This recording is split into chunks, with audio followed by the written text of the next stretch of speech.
أرواح والدينا والديكم وأمواتنا وأمواتكم وأموات المسلمين ومشايخنا بالدين وإلى أرواح كافة العلماء والأولياء والصلحاء والفقهاء ولمن له الحقوق علينا ثم إلى أرواح أوليائنا ثم إلى أرواح أولياء هذه البلدة ثم إلى أرواح جميع سادتنا علينا بعالم أجمعين ثم إلى أرواح هذا الكتاب الإمام أبي حميد محمد بن محمد الغزالي أن الله يتغشهم بالرحمة والمغفرة ويسقيهم الجنة برحمته وعلى نية مثل ما نوى أسلافنا وشيوخنا وآباؤنا الصالحون وعلى ما نوى أستاذنا توفيق بن عبد القادر الصدر إلى حضرة النبي محمد صلى الله عليه وسلم سورة الفاتحة.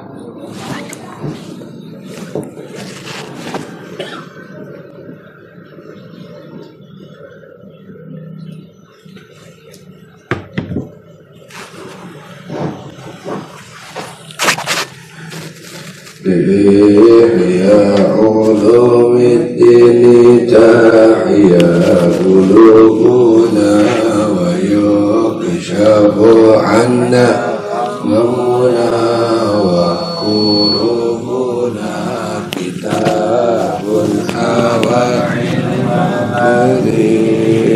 ونافع مؤلفه أستاذنا طبيبنا كتاب حوى علم الكتاب وسنة وما قاله أوهنا ومصيبنا أسلف لنا وأئمة مضوا وعلى آثاره مستجيبنا إذا نشرت أعلامه وعلومه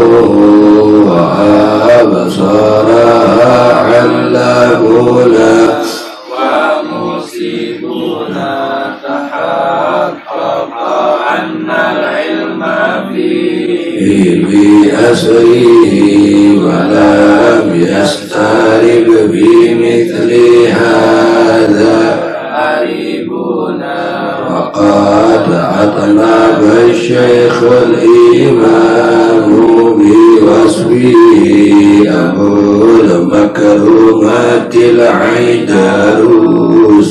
حبيبنا وكم خيره من عارفه ومحقق وحابر عليم والإله حسيبنا وتمت فصلى الله في كل ساعة على المصطفى الهادي شفيع قلوبنا. الحمد لله رب العالمين. قال المصنف رحمه الله تعالى ونفعنا به بعلومه في الدارين آمين رضي الله عنكم وقال رضي الله عنهم. القسم الثاني من الخفايات التي تمتنع الأنبياء والصديقون عن ذكرها ما هو مفهوم في نفسه لا يكل الفهم عنه ولكن ذكره يضر بأكثر المستمعين ولا يضر بالأنبياء والصديقين. فسير القدر الذي منع أهل العلم من إبشائه من هذا القسم ولا يبعد أن يكون ذكر بعض الحقائق مضرا ببعض الخلق كما يضر نور الشمس بأبصار الخفافش وكما تضر رياح الورد بالجعل.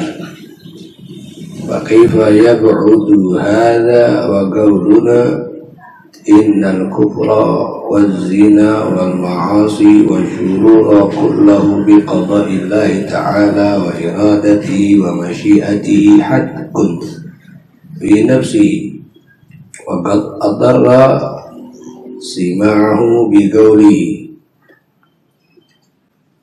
qad adara sama'ahu biqawli idh awhama dhalika indahu annahu dalalatun ala safahi wa naqidil hikmati wa ridha bil gabihi wa dhulmi.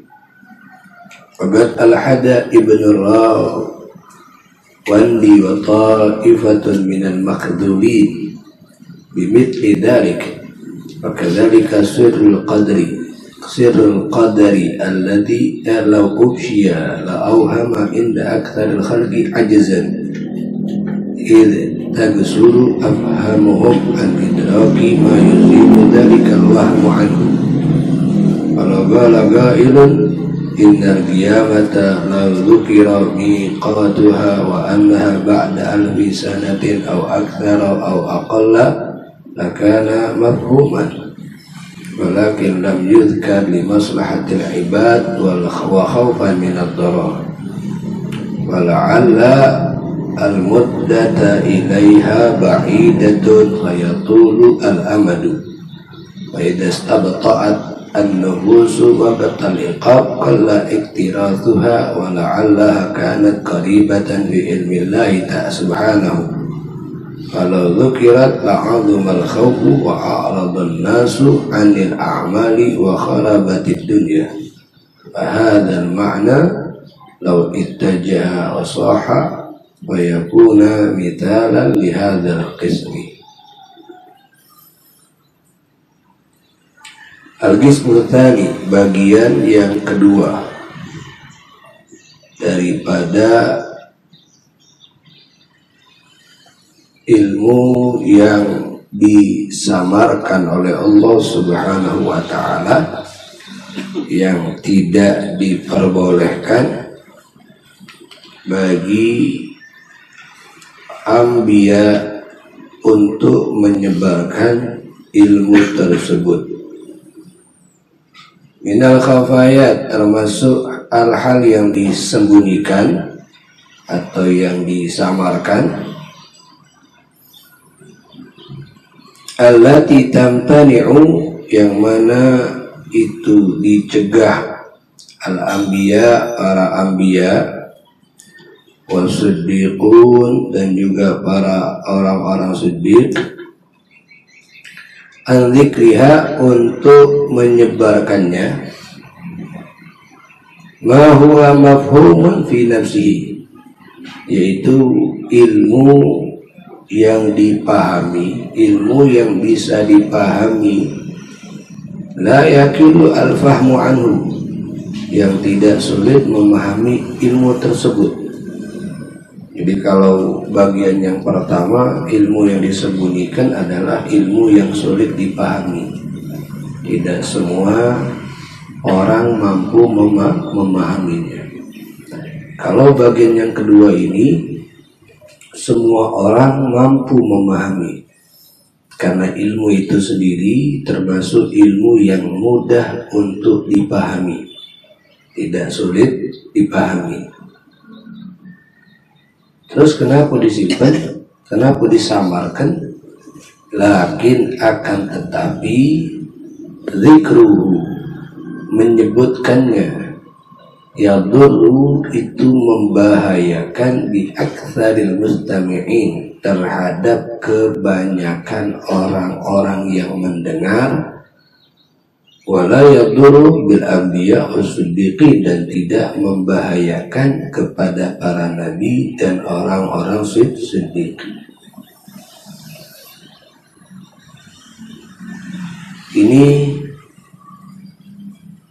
ilmunya mudah dipahami, semua orang kalau membacanya paham, tapi disembunyikan karena untuk orang yang imannya masih lemah, atau orang yang masih awam, atau orang yang hanya sekedar mendengar tapi tidak betul-betul mempelajari dengan baik, kita akan memberikan bahaya di dalam diri mereka. Tapi kalau untuk anbiya, untuk siddiqin itu bukan anbiya, tapi mereka yang sudah mencapai maqam jujur, makom tulus di dalam melakukan ketaatan kepada Allah Subhanahu wa Ta'ala, itu tidak memberikan bahaya kepada mereka. Contohnya wasirul qadar, rahasia di dalam takdir. Ya, masalah takdir, semua orang paham tentang takdir. Kalau ditanya takdir paham, bahkan non muslim pun tahu.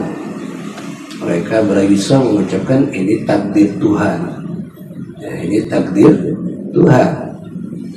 Rahasia takdir Allah alladzi muni'a, yang dicegah ahlul ilm, orang yang punya ilmu, min ibsya'ihi, untuk menyebar ke, jadi wong yang ahlul ilm, kenapa tidak diperbolehkan membahas atau menyebarkan rahasia yang terlalu dalam daripada masalah takdir? Ya karena min hadzal qism, karena itu termasuk bagian yang kedua ini. Fala yab'ud, tidak jauh, ayakuna, maksudnya tidak jauh itu tidak menjadi satu hal yang jelek. Ayakuna dzikru ba'dil haqa'iq, jika adanya menyebut sebagian hakikat-hakikat itu, mudirran bi ba'dil khargi, itu bisa membahayakan terhadap sebagian makhluk. Ada sebagian yang kalau mempelajarinya tidak memberikan bahaya. Ada juga sebagian ilmu kalau disebutkan kepada sebagian makhluk itu memberikan bahaya kepada dirinya. Kama yadurru, sebagaimana membahayakan nuru syamsi, cahaya matahari ini, bi absaril khafafishi, terhadap penglihatan kelelawar. Ya, kelelawar itu apa namanya? Kalau terkena sinar matahari itu tidak mampu. Padahal kita lihat sinar matahari masih mampu. Mata, bukan di pandangan makhluk Allah yang lain, misalnya burung atau yang lain, mereka masih mampu melihat yang namanya melihat yang namanya sinar matahari. Tapi kalau kelelawar itu berbahaya ketika dia melihat sinar matahari. Makanya kelelawar ada di mana? Di malam hari ya. Begitu juga ilmu. Ada sebagian kalau disebutkan atau dipelajari ilmu itu tidak membahayakan. Ada juga sebagian makhluk yang mempelajarinya itu membahayakan dirinya. Wa kama tadurru riyahul warad bil ja'al, bagaimana air mawar itu membahayakan terhadap yang namanya hewan serangga seperti lalat. Lalat itu kan ada di tempat mana? Bau-bau, tahan hidup dia. Kalau tempat Sigami Banyumawa mati kan? Padahal tidak semua makhluk di Sigami Banyumawa mati. Itulah seperti itu maksudnya. Jadi ada ilmu yang sebagian orang kalau disebut tentang hakikat takdir, mereka bisa memahami dengan baik. Ada sebagian makhluk kalau disebutkan hakikat takdir justru membahayakan dia. Justru itu dia semakin berani meremehkan Allah, semakin berani semua yang dia lakukan walaupun kemaksiatan itu dia sandarkan sama Allah Subhanahu wa Ta'ala. Makanya wa kaifa yabhudu hadza, bagaimana permasalahan ini tidak jauh. Wa gauluna, ketika kita ucapkan innal kufra waz zina wal ma'asi, sungguhnya kekafiran, perzinahan, maksiat wa syurura, dan kejelekan kullahu, semuanya itu biqada'illah, dengan ketentuan Allah, wa iradati, keinginan Allah, wa masyiati, kehendak Allah, haqqun fi nafsihi, itu benar adanya di dalam hak dirinya. Waqad adarra sima'ahu, dan ini membahayakan mendengarannya, di dalam ucapan dia bigaulihi dengan ucapannya id auhama dzalika ketika karena auhama membingungkan itu masalah takdir maksiat itu takdir Allah indahum di sisi mereka annahu dalalatun ala safi. Apa yang membahayakan mereka? Karena ketika mereka mendengar itu, mereka jadi bingung. Akhirnya ini adalah satu tanda atas kebodohan wa naqidul hikmah, dan mereka berkelawan lawan atau tidak berseberangan daripada yang namanya hikmah, wa ridha bil qabih wa dzulmi, dan ridha dengan yang jelek serta kezaliman. Jadi ini yang dimaksud. Kenapa menyebutkan hakikat qadarnya Allah Subhanahu wa taala itu adalah hal yang dilarang? Karena ada orang sebagian makhluk ini tidak mampu menerimanya dengan baik. Kalau disebutkan akhirnya mereka menjadi tidak kuat atau tidak bagus keimanan mereka terhadap takdirnya Allah Subhanahu wa taala. Akhirnya banyak kan kalau dia bermaksud, ngapa bermaksiat, sudah takdirnya Allah. Ngapa kamu lakukan ini, sudah takdir dari Allah. Sehingga ridho dengan hal yang jelek, ridho dengan kezaliman yang dia lakukan, baik zalim terhadap dirinya sendiri ataupun zalim terhadap yang lain. Tapi kalau orang-orang yang siddiqin, anbiya, disebutkan hakikat takdir, mereka tidak akan memberikan pengaruh bahaya terhadap diri mereka. Contoh betapa banyak ketika di masa Rasul Sallallahu Alaihi Wasallam saat Nabi menyebutkan bahwasanya segala apa yang kita lakukan itu di bawah kekuasaan Allah, di bawah ketentuan Allah, sehingga sahabat ada yang bertanya, apakah kami pasrah,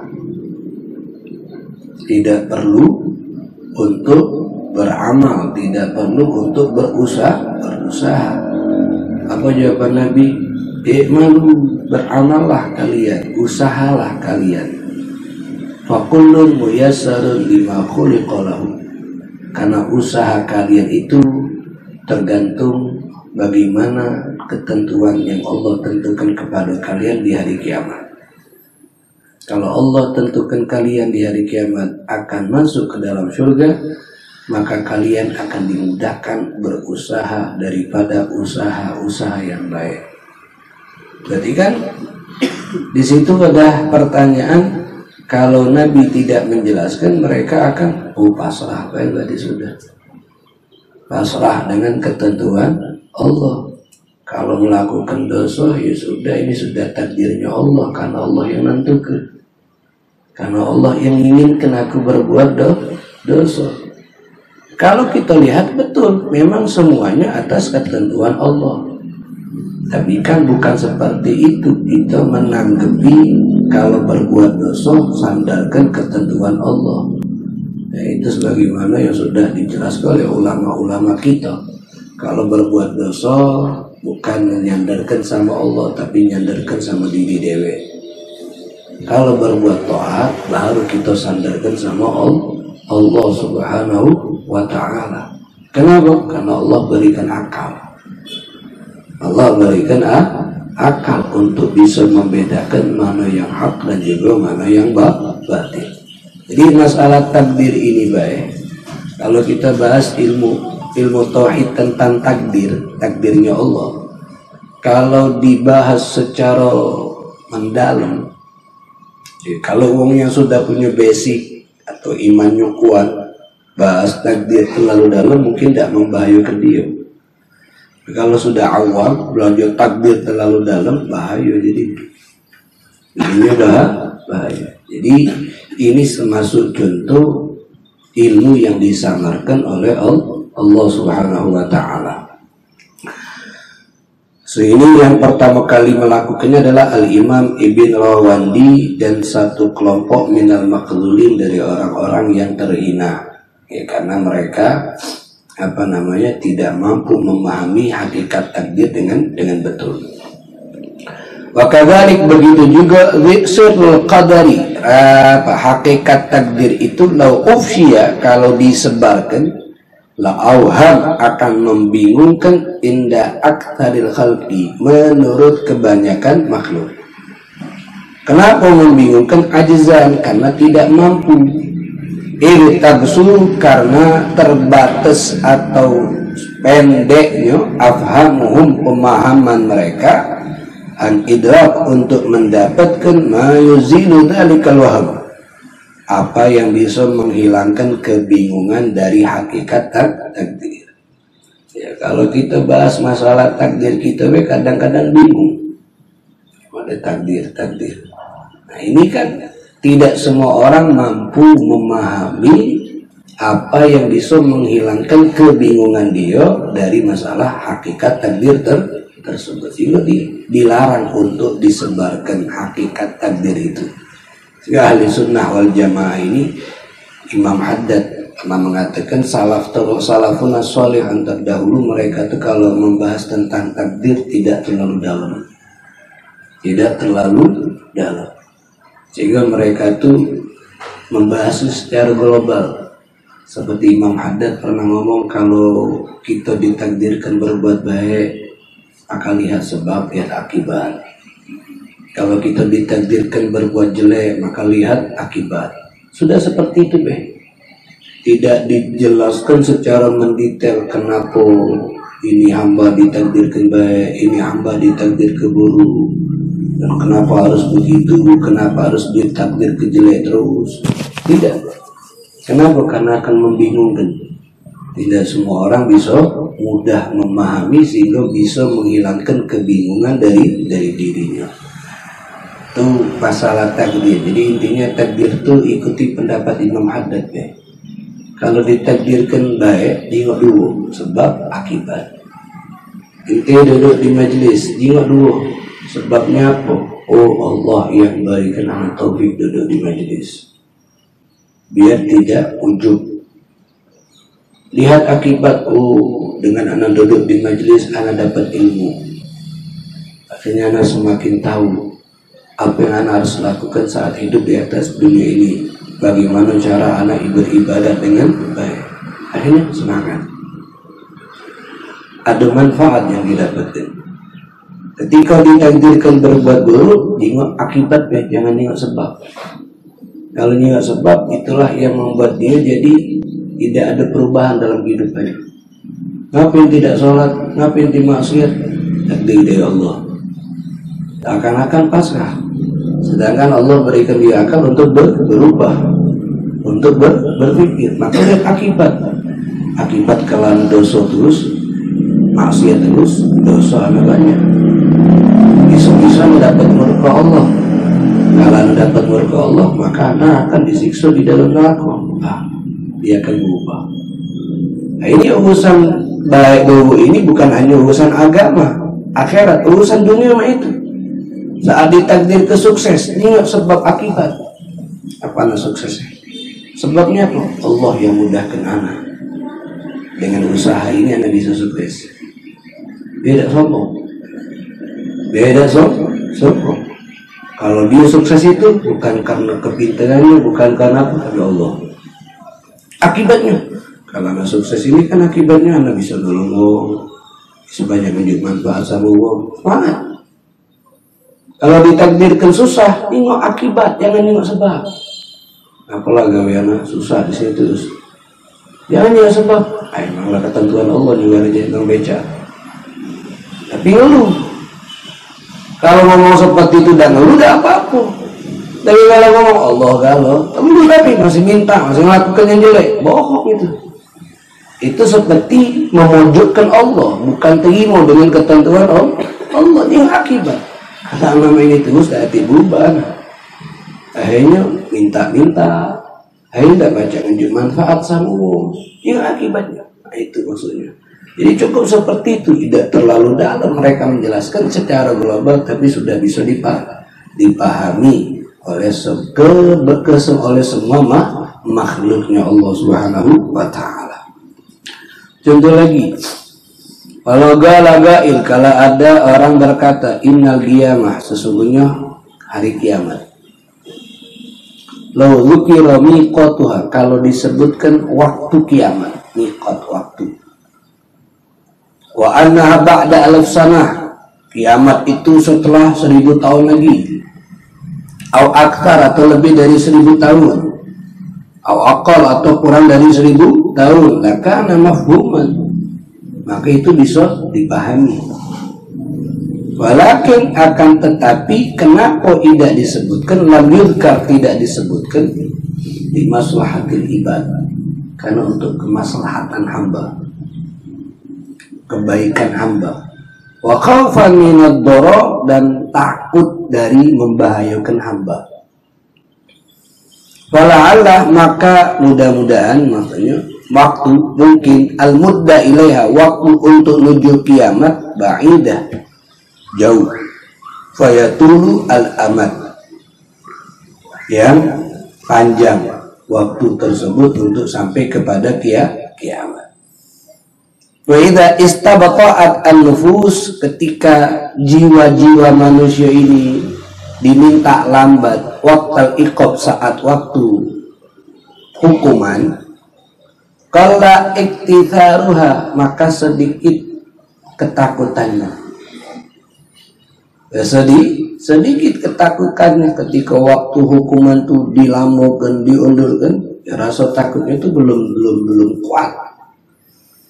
Wala'allaha kanat garibah, bagi manusia yang melihat kiamat itu masih jauh, tapi bagi Allah itu dekat. Wala'allaha kanat garibatan fi ilmillah, dan waktu kiamat itu dekat di sisi Allah, di pengetahuan Allah Subhanahu wa ta'ala.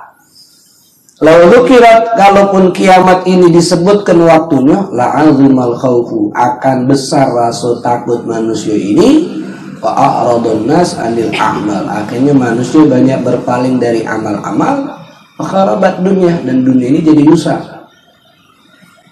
Bukti kemarin heboh, banyak bertanya, benar apa kaki terjadi dukhon di bulan Ramadan ini? Itu dengan ciri-ciri itu lah, ketakutan luar biasa. Apalagi disebutkan kiamat terjadi tahun ini, malas gawi. Yang ngurusi bangunan tak lagi nak ngebangun, yang nyapu jalanan tak lagi nak jalan, yang jago petani tak lagi nganem, yang nelayan tak lagi membeiwa. Akhirnya itu dimaksud kharabat dunia, dulu jadi hancur. Dah ajak lagi makan sayur, dah ajak lagi beras, nasi. Hati kamu masih sudah takut kalau mana? Kiamat. Yang dipikir kiamat, kayaknya sengaja disembunyikan oleh Allah Subhanahu wa ta'ala. Makanya dunia makmur kan? Dunia jadi makmur. Cuman bukan berarti kalau tidak disebutkan oleh Allah waktunya lalai. Persiapan diri untuk kiamat, tetap ingat ada persiapan untuk hari kiamat. Tapi masih kehidupan dunia itu masih sejahtera. Ya, ini sudah ketentuan Allah, sudah. Ngaku tidak disebut oleh Allah. Kalau Allah sebutkan, tidak bakal ada kehidupan dunia yang makmur sehingga tidak masih ibadah. Kalau yang tidak makan, apakah yang kuat ibadah? Ini tidak. Semua adalah kekuasaan Allah Subhanahu wa ta'ala. Tidak usah kita berkomentar kenapa Allah tidak sebut kebaya, jadi gue takut galau sama Allah. Kalau ini kan akhirnya gue banyak berani bermaksiat. Kenapa? Karena tidak tahu kapan kiamat terjadi. Kalau disebut mereka tidak bakal berani. Balik-balik Allah unjuk akal. Buat apa akal itu? Pikir.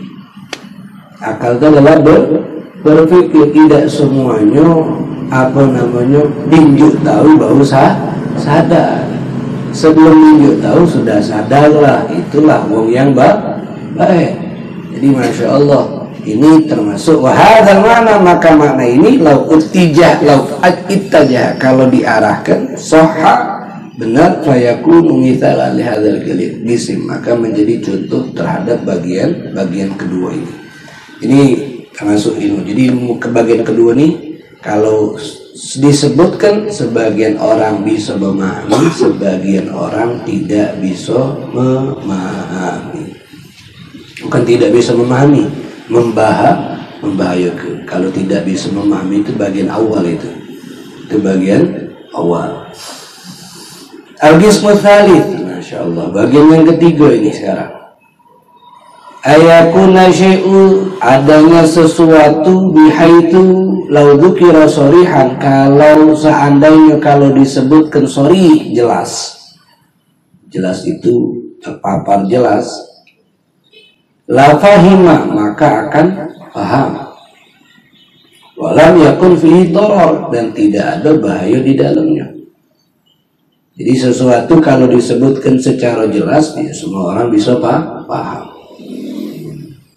Walakin akan tetapi yukna anhu, dikiaskan dari yang jelas tadi, ala sabil isti'arah war rumuz, atas cara dengan jalan isti'arah, peminjaman kata lain, dan rumus atau dengan rumus-rumus atau bahasa seperti ya, pepatah lah, bahasa pepatah. Bahasa pepatah itu bahasa jelas bukan? Tidak. Ada udang di balik batu, apakah udangnya di balik batu itu? Bukan. Itu minjem kata udang. Itu minjem kata udang untuk disebutkan dalam pengucapan, tapi maknanya bukan berarti ada udang di balik batu. Ada, itu kan seperti itu. Air susu dibalas air tubang, apa kayak tubang entak kayak susu? Tidak. Nah, itu kan namanya ala sabilil isti'arah. Ala sabilil isti'arah, minjem kato, minjem kato. Jadi dikiaskan rasanya, bukan disebutkan secara jelas. Apa arti air susu dibalas air tubang? Kebayaan dibalik dengan ada. Kalau kita disebut kebayaan dibalas dengan keburukan, jelas kan? Air susu dibalas air tubang, ada jelas. Kalau udah belajar dan artinya tidak tahu. Nah, itu yang dimaksud. Dimaksud dalam bagian yang kedua ini. Liyakuna waq'uhu, agar menjadi terjadinya wigal bil mustami, dalam hati yang mendengar itu aghlab, lebih banyak. Jadi kenapa dipakai kata kiasan itu? Biar nyampe di hati yang mendengar itu lebih kuat, lebih banyak. Walahu maslahatun, dan itu memiliki satu maslahat, fi ayya'luma waktu dzalikal amr fi qalbi, untuk mengagungkan waktu masalah ini dalam hatinya. Jadi kan orang jadi berpikir, bila makna susu dibalas air tubang, kepengen tahu jadinya, kepengen tahu. Kenapa? Karena dia belum tahu artinya, akhirnya selalu dipikirkan, akhirnya dia kepengen tahu, sehingga dia bisa mendapatkan pemahaman tersebut. Kama law qala rajul ga'in, sebagaimana kalau ada orang berkata, ra'aitu fulanan yuqallidu durra fi a'nabil khanazir, aku melihat seseorang yuqallid, menggantungkan ad-durrah, mutiara di lehernya babi, menggantungkan kalung mutiara di lehernya babi. Apakah ada babi digantungkan kalung mutiara? Gak bakal ada. Faka Nabi dikiaskan dengan kalimat ini, an ifsya'il ilmi wa bathil hikmah. Apa? Jadi bahasanya pepatah itu. Kenapa pepatah itu, untuk apa artinya? Artinya pepatah itu ifsya'ul ilmi, menyebarkan ilmu, wa bathil hikmah, menyebarkan hikmah ila ghairi ahliha, kepada yang bukan ahli ilmu, kepada orang yang tidak bisa menerima ilmu ini. Sama seperti nawak mutiara di leher babi, tidak bakal buat babi itu jadi kejiwaan bagus. Babi nak dipakai ke mutiara, tetap babi itulah tidak bakal bagus. Tapi kalau manusia dipakai mutiara, bagus bingungnya. Nah, itulah maknanya, menyebarkan ilmu bukan kepada orang yang layak menerimanya. Seperti itu pepatah itu. Lihat ya, pepatah.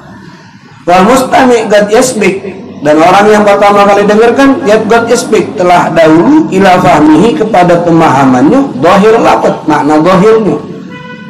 Jika inti dengar ini kan apa namanya, Wong masang ke kalung mutiara di leher babi kan kita terpikir itu dua, terbayang babi dipasang ke kalung mutiara. Pertama kali itu.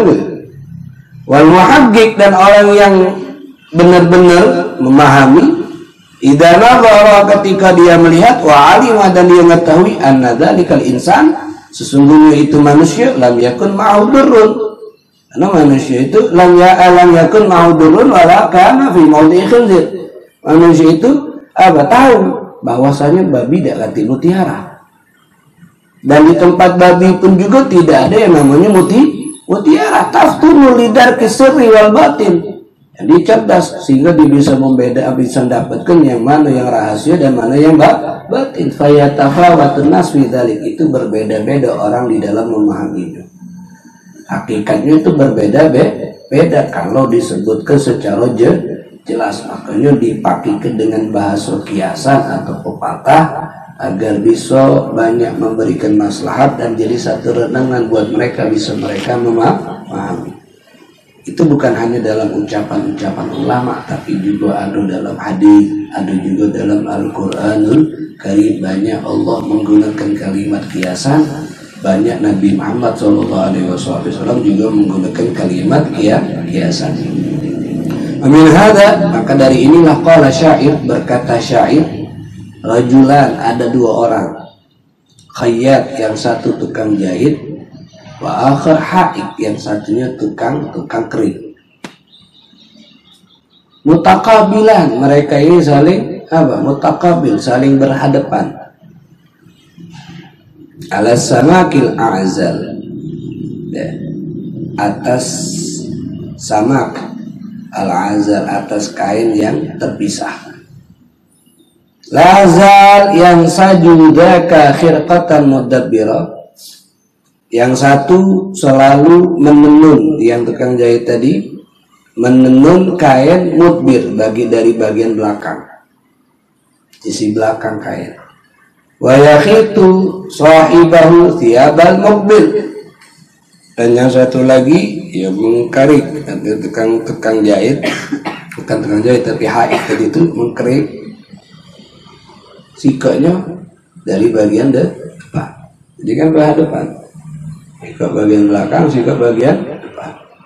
Kok bisa sikat lagi nyahit, sikat ngegiki, sikat kain? Itu kan pepatahnya. Ini maknanya fa innahu ubbira, itu diibaratkan an sababin samawi, dari sebab samawi, sebab langit, itu sebab Allah, fil ikbal wal idbar, dalam masalah yang depan dan yang belakang. Apa yang terjadi di asa depan itu belum tentu sama terjadi di masa lalu. Birajulain sholihin, seperti gambaran dua orang yang bekerja, yang berbeda kerjaannya tapi berhadapan. Sikok tukang kerik, sikok tukang jahit, kan berbeda. Tapi mereka berhadapan di sikok kain. Ini lagi nyahit, ini lagi. Ini gambaran sebab dari Allah bahwasanya kejadian yang lalu belum tentu sama dengan kejadian yang akan datang. Kemarin ini belum tentu hari ini itu. Tidak bakal selalu sama. Menunjukkan itu maknanya bisa jadi wong dulu susah, ke depan dia bisa jadi sukses. Bisa jadi dulu dia sukses, ke depan bisa jadi dia susah. Itu gambaran. Jangan merasa pernah cukup dengan apa yang telah dia dapatkan, karena keadaan bisa berubah. Atau itu kan roda selalu berputar. Dulu aku sukses, sekarang aku kaya. Itu yang dimaksud. Itu makna daripada syair tersebut.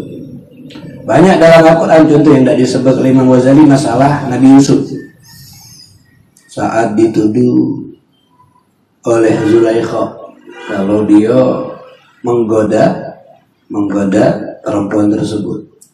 Atau Allah Subhanahu wa Ta'ala, ada anak kecil itu kan yang ngomong, lihat gamisnya, in qudda min qubulin. Itu kan kalimat kalau sobek min qubul, min dubul, ya itu kan kalimat kiasan. Kalau sobek dari depan berarti yang salah itu Yusuf, Yang salah itu adalah perempuan. Nah, kalau sobek dari belakang, maka yang kalau dari sobek dari depan yang salah Nabi Yusuf, kalau dari belakang yang salah adalah perempuan. Ternyata ketika dilihat sobek dari belakang. Kenapa? Ya, karena tidak sengaja ketarik saat Nabi Yusuf kejar perempuan, saat Nabi Yusuf dikejar-kejar oleh perempuan tersebut.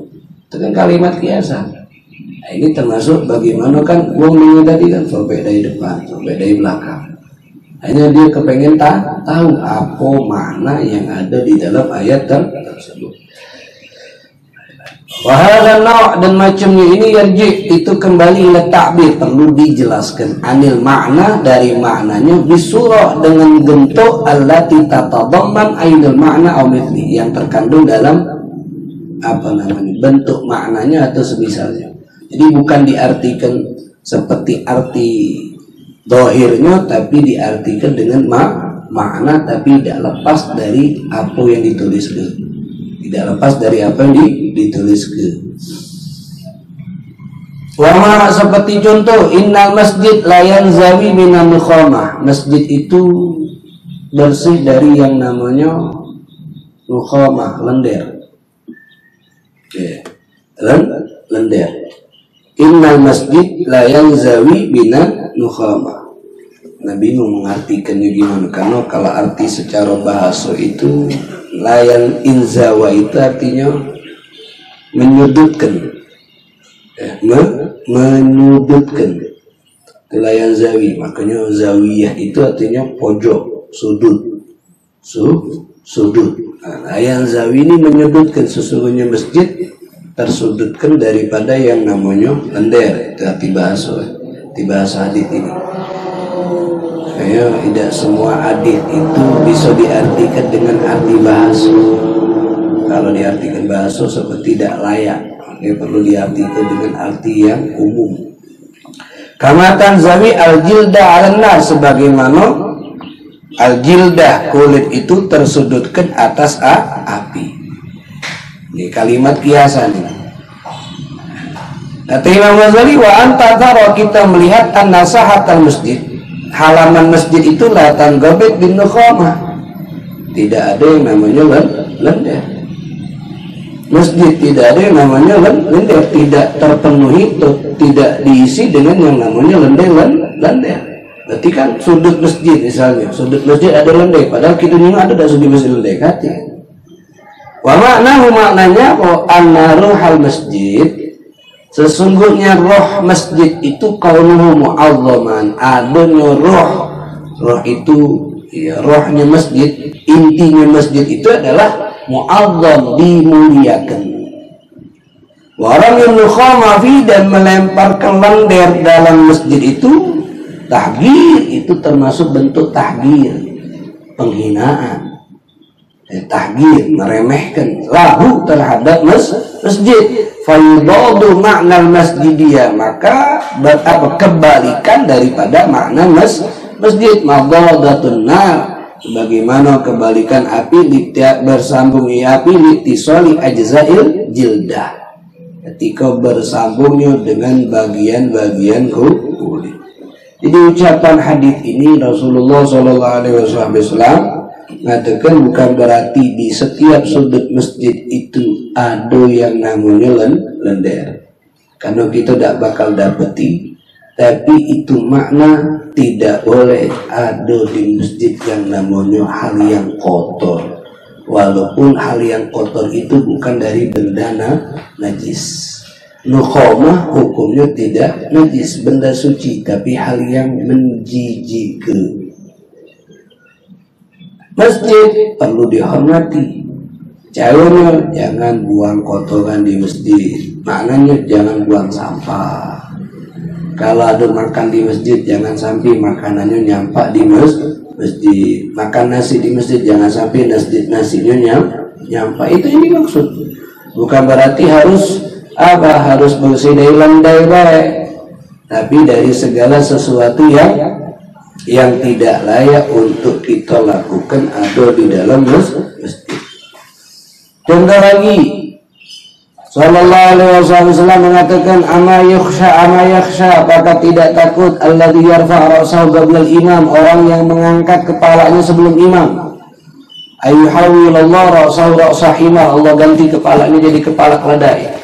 Di masalah salat jamaah, makmum yang galak mendahului imam, apakah tidak takut kaget apakah Allah ganti kepalanya jadi kepala keledai? Wadzalika min haitsu thura lam yakun qat wa la yakun, kalau dari segi bentuk tidak bakal terjadi. Wong salat ini bukan wong maksiat, wong salat jamaah belum, cuma sebab mendahului imam, akhirnya apa? Akhirnya diubah kepalanya jadi keledai. Dari segi bentuk tidak bakal terjadi ya. Walakin min haitsul makna, akan tetapi dari segi makna. Apa maknanya? Wa kain, kalau dari segi makna bisa terjadi. Idra'sul himar lam yakun bihaqiqati, yang dimaksud oleh Nabi kepala keledai itu bukan hakikatnya, bukan hakikat perubahannya, bukan likaunihi wa syaklihi bal bi khasiyati, terhadap kepala keledai tadi itu bentuknya bukan, yang diubah bukan bentuk kepala manusia, diubah menjadi bentuk kepala keledai, bukan bal bi khasiyati, tapi yang diubah kepala manusia itu dengan kepala keledai, isi kepala keledai, bukan bentuk tapi isi. Apa isi atau tabel kepala keledai? Al-balada wal humuq, bengak dan tekak bantah. Ketika lado, maksudnya kata Nabi, makmum galak mendahului imam itu makmum yang bengak dan tekak bantah. Itu yang dimaksud. Ya. Sehingga waman rafa ra'sahu qabla al-imam, orang yang mengangkat kepalanya sebelum imam, mendahului imam, faqad sara ra'sahu himar, maka isi kepalanya adalah sama isi kepala keledai. Jadi katanya ada seorang ulama kan ketika masuk masjid tanpa adab, dia dipanggil ya akhur, hei kerbu. Padahal di manusia, ngapa dipanggil kerbu? Karena meninggal ke adab. Nah, ini kan adab dalam sholat jamaah. Adab dalam sholat jamaah itu makmum tidak mendahului imam walaupun dalam gerakan satu rukun. Kalau dua rukun bisa batal. Walaupun dalam gerakan satu rukun, sehingga Nabi Muhammad ngomong apa? Apakah tidak takut kepalanya diganti jadi kepala keledai? Bukan bentuknya diubah oleh Allah jadi keledai, bukan, tapi isi. Kenapa? Karena keledai tidak tahu adab. Manusia itu yang tahu adab. Tapi ada satu kenyataan. Ada satu kisah nyata tentang ada seorang yang alim, ini orang yang alim, tapi karena selalu meremehkan yang namanya adab. Seperti dia menghina ayam adai, cuma mendahului imam jadi kepala keledainya. Karena tingkatan orang alim, dia punya ilmu, akhirnya Allah diujian buat dia. Dia jadi pelajaran buat yang lain. Allah betul-betul mengubah kepala dia jadi keledai, sehingga dia bingung. Ketika belajar, tidak galak belajar tatap muka, ngajar. Dia ngajak murid-muridnya ada di ruangan lain, dia ada di ruangan. Sampai satu hari, salah satu murid itu setelah sekian lama ngajar seperti ini, murid itu ngerasa tidak lama. Samalah seperti yang dialami murid-murid sekarang, belajar sistem daring ini kan tak lama. Nah, itulah seperti itu dimaksudkan. Ini belum daging, padahal beda ruangan be. Kita yang daging, wong tuanya lah pegel.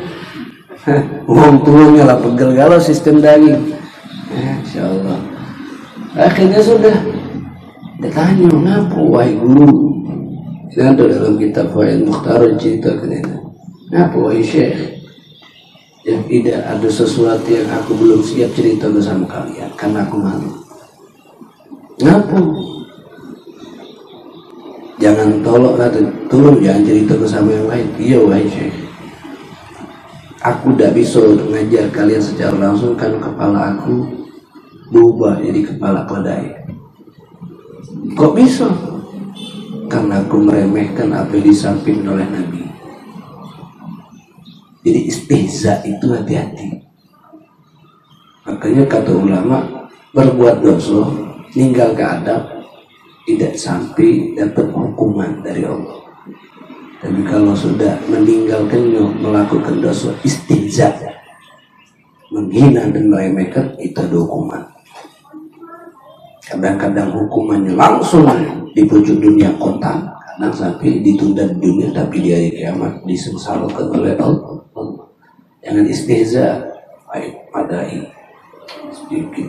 Hati-hati, istihza itu bentuk meremehkan, itulah yang akhirnya ada hukuman yang besar dari Allah Subhanahu wa ta'ala. La ilaha illallah.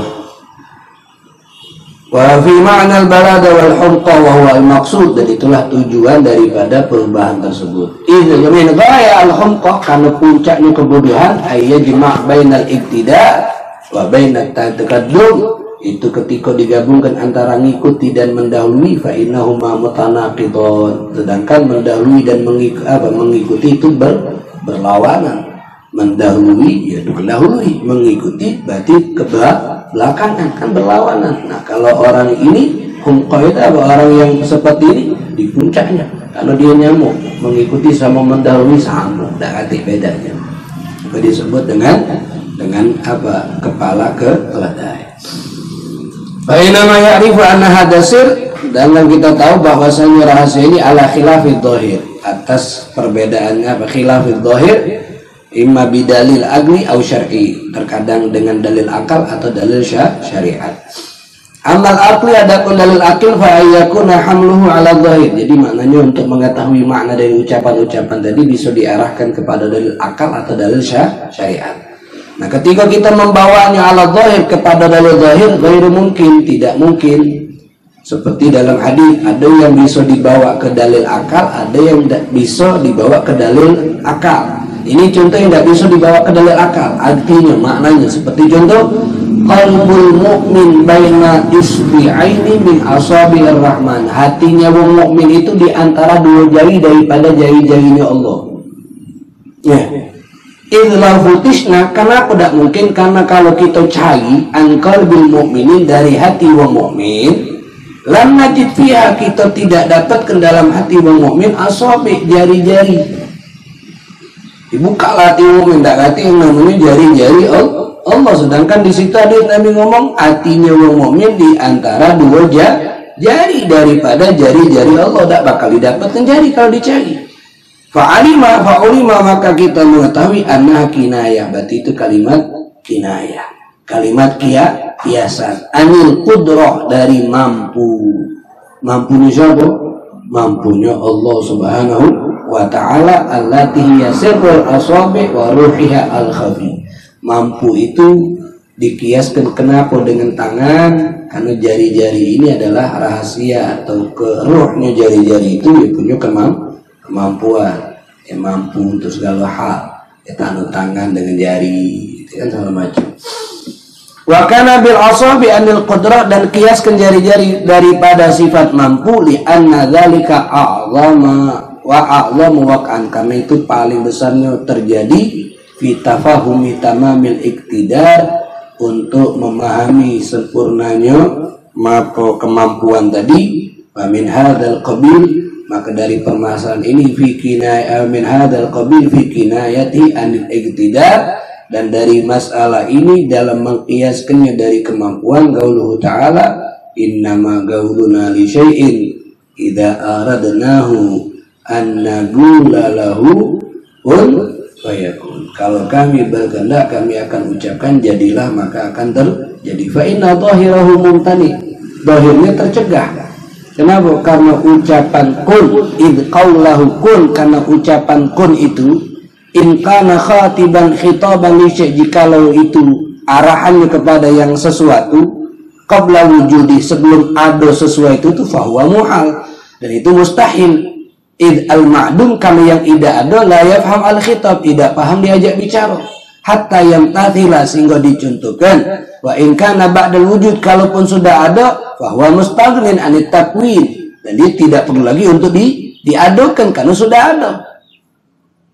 Misalnya ucapan kun, ini maknanya kan sama seperti tadi. Asabi itu diibaratkan seperti mampu, seperti juga mampu Allah itu dalam kalimat kun. Kalau kun itu diomong ke sama yang belum ada, jadilah. Wong kalau itu omongan, inti ngomong kun sama wong yang tidak ngerti, paham tak? Tidak bakal paham. Tapi kalau ngomong sama yang sudah ada, jadilah. Maka terjadi, jadilah kun. Akulah ada. Jadi apa lagi? Dalam bentuk penciptaan ini. Jadi apa lagi? Kan begitu. Itu ini masuk oleh Imam Al-Ghazali.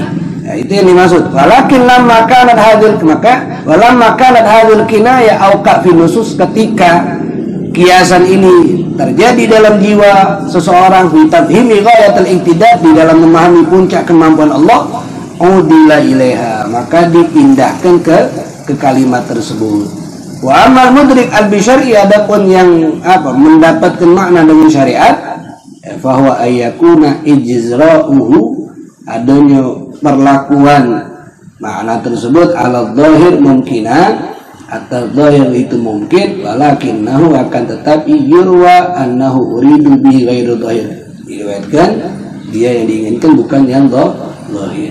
Kama warada fi tafsir, sebagaimana yang ada dalam tafsir Allah, anzala minas sama'i ma'an, Allah menurunkan dari langit air, fasalat audiyatun biqadariha, maka menjadi mengalir audiyah, lembah-lembah biqadariha, dengan ketentuan-ketentuannya.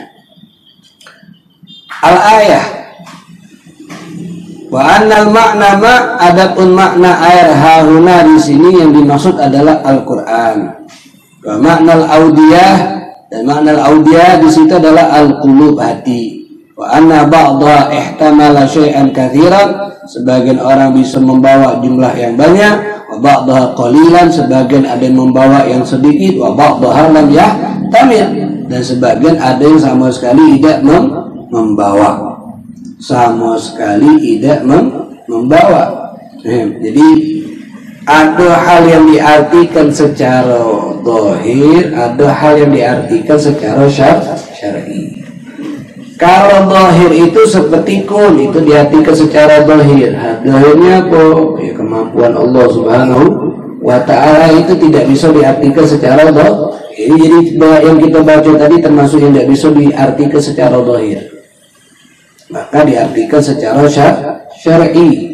Angan Allah di antara hati manusia itu kemampuan Allah. Allah mampu membolak-balik ke hati kita seperti jarak dua jari. Tadi ini misal ini keadaan baik, ini buruk, Allah mampu ubah. Besok langsung 5 menit, bahkan tidak nyampe 9 menit ke depan jadi buruk besok. Kemudian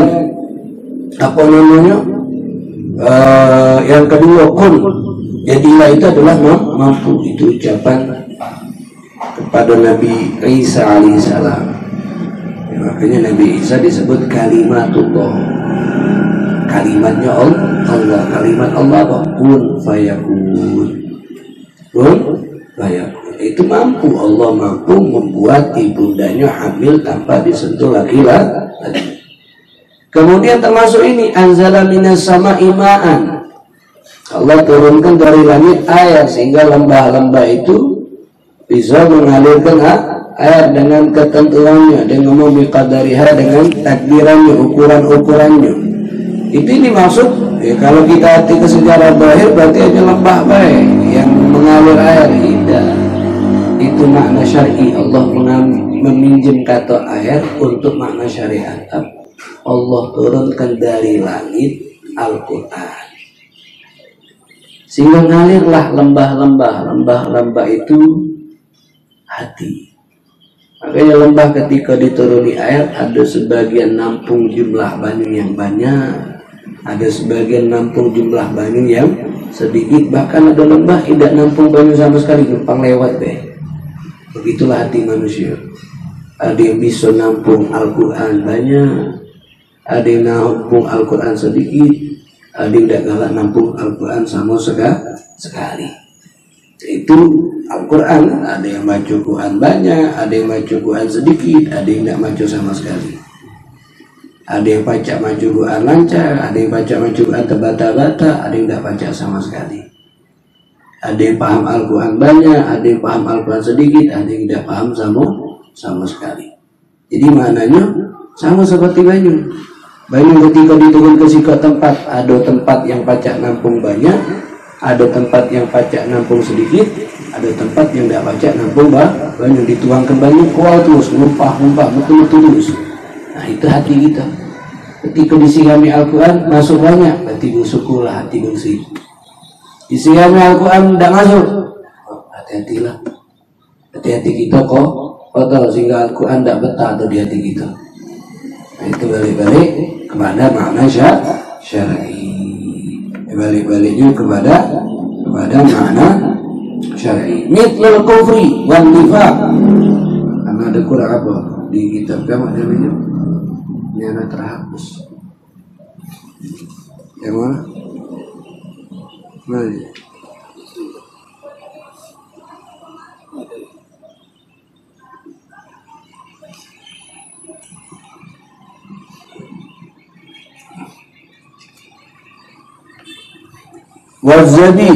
Wazabit mithlul kufri wan nifaq. Zabit atau zabit itu mentega. Itu diibaratkan seperti kufur dan nifaq, kafir dan munafik. Fa innahu wa in dhahara wa tafala rasul ma, sebab zabit itu kalau zahir dan diletakkan di atas air, fa innahu la yathbut, bisa mantap dah. Mentega tahu banyu samoca intina bola di pucuk banyu plastik. Kalau plastik tak di pucuk banyu apa kan? Mentega apa kan? Bisa tak? Nampak kan? Fa innahu la yathbutul hidayah, itu kalimatnya mentega, tapi yang dimaksud adalah kekafiran dan munafik. Kenapa? Karena wong kafir, wong munafik la yathbut. Kalau mentega tadi tidak bisa mantap. Wal hidayah allati tantafa'una tamkus. Wong kafir, wong munafik itu tidak mantap hidayah di dalam diri mereka. Tapi kalau untuk kaum mukmin, hidayah itu bisa mantap di dalam hati mereka. Jadi itu ibarat ungkapan. Tapi hadal qism, dan dalam bagian ini ta'ammaqa jamaah, ada sebagian kelompok orang terlalu dalam membahas wa awwalu, sehingga mereka mentafsirkan, mentakwilkan ma warada fil akhirah, apa yang ada dalam urusan kiamat, minan mizan wasfirat, dari masalah mizan, sirat, wa ghairihima, dan selainnya. Jadi mereka artikan mizan itu jembatan seperti jembatan ini, dan timbangan ini. Nah, kalau urusan akhirat wahwa bid'ah. Tidak boleh kita mentafsirkan dengan tafsir yang bukan tafsir penjelasan dari Allah ataupun dari Rasulullah Sallallahu Alaihi Wasallam. Idlam yang qul dzalika bi tariq riwayah, sebab tidak ada penukilannya dari cara riwayat Rasul atau riwayat sahabat, wa ijra'u ala dhahir, dan memperlakukan makna yang ada di hari kiamat dengan makna zahir ghairu muhal. Wa yajibu ijra'uhu ala dhahir, itu tidak mungkin kalau mengartikan makna apa namanya tidak mustahil. Fa yajibu ijra'uhu ala dhahir, maka itu harus wajib kita memperlakukan makna zahir menurut mereka. Karena mengartikan sirat dengan makna zahir tidak mustahil, sehingga pacak kita artikan sirat dengan makna zahir, jadi jembatan. Jadi mereka, makanya kan orang kafir kan ketika membayangi jembatan, terbayang jembatan apa? Kalau cerita tentang Yakob dalam film-film jembatannya jembatanian. Ya karena mengartikan arti apa? Arti itu misalnya cak timbangan nian. Cak timbangan yang ada di wujud dunia tidak bisa. Jadi kalau urusan kiamat, apa yang ada di kiamat tidak pacak kita bayangkan dengan yang namanya al-tidori.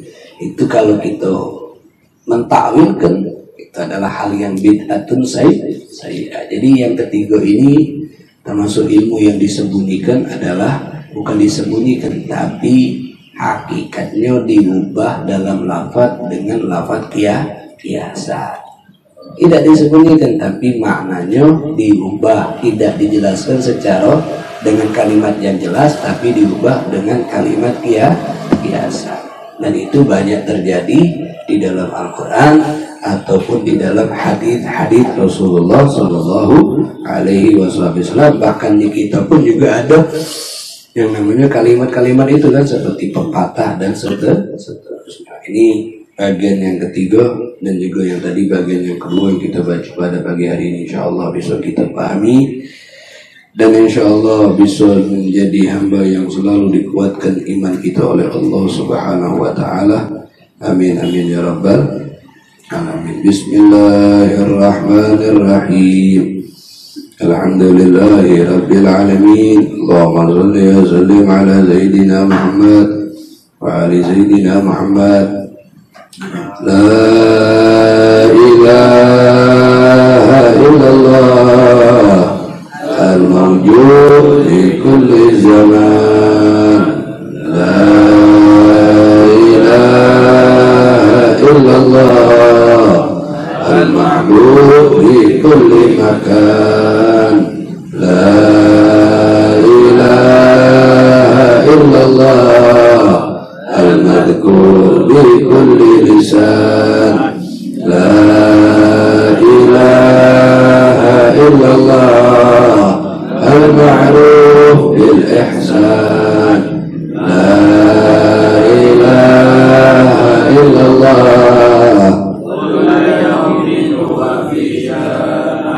la ilaha illallah al-aman min zawalil iman wa min fitnati syaitan. Ya qadir wal ihsan amlaka alaina bil ihsan ihsanukal qadir. Ya Hannan ya Mannan ya Rahim ya Rahman ya Ghafur ya Ghaffar. Ighfir lana warhamna wa anta khairur rahimin. Sallallahu ala sayyidina Muhammadin wa alihi wa sahbihi wa sallam. Alhamdulillahi rabbil alamin.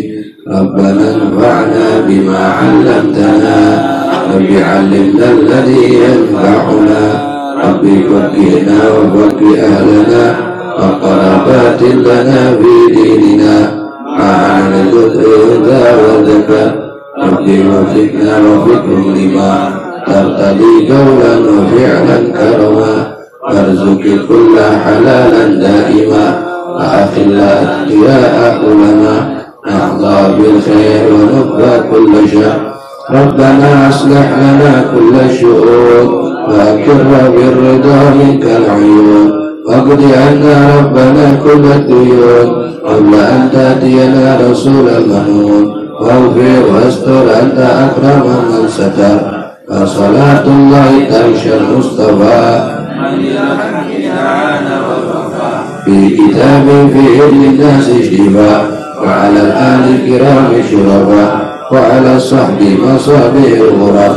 Allahumma hdina bihudak waj'alna mimman yusari'u fi ridak wa la tuwallina waliyan siwak wa la taj'alna mimman khalafa amraka wa 'asak.